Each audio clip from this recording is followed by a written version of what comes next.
வணக்கம் நண்பர்களே. சபரிமலை ஐயப்பனுக்காக அர்ப்பணிக்கப்படும் திருவாபரண பெட்டிகளின் ரகசியங்களை தெரிந்து கொள்வோம்.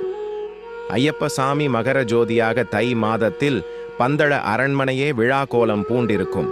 மகர ஜோதிக்கு 2 நாட்கள் முன்னதாக பந்தள அரண்மனையை சேர்ந்த அனைவரும் பிரம்ம முகூர்த்தத்தில் எந்திரிச்சு குளிச்சு பூஜைகள் எல்லாம் செஞ்சு அந்த 3 திருவாபரண பெட்டிகளையும் அரண்மனையில் இருந்து வெளியே கொண்டு வந்தாங்க.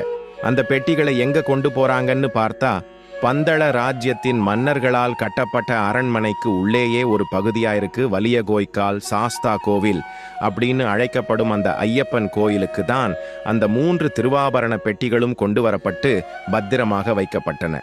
அப்போது அங்க ஏற்கனவே தயாரா காத்து கொண்டிருந்த திருவனாங்கூர் தேவசம்போர்டு அதிகாரிகள் கிட்ட அந்த திருவாபரண பெட்டிகளை பந்தள அரண்மனையை சேர்ந்தவங்க அதிகாரப்பூர்வமாக ஒப்படைக்கிறாங்க. அதே நேரம் பொழுதும் விடிஞ்சிருக்கும். அன்னைக்கு விடியல் காலையில இருந்து மதியம் ஒரு 12 மணி வரைக்கும் பொதுமக்கள் அனைவரும் அந்த திருவாபரணங்களை கண்டு கழித்து தரிசிக்கிறார்கள்.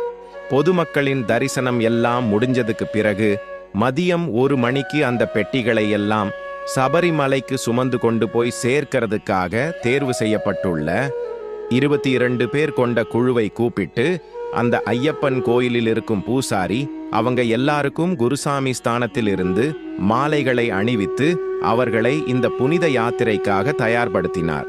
அந்த கோவில் பூசாரி அந்த குழுவினருக்கு மாலை அணிவிச்சு தயார் செய்ததுக்கு அப்புறம் அந்த குழுவினர் திருவாபரண பெட்டிகளை தலையில வைத்து எடுத்துக்கிட்டு கோவிலில் இருந்து வெளியே வந்து நின்னாங்க.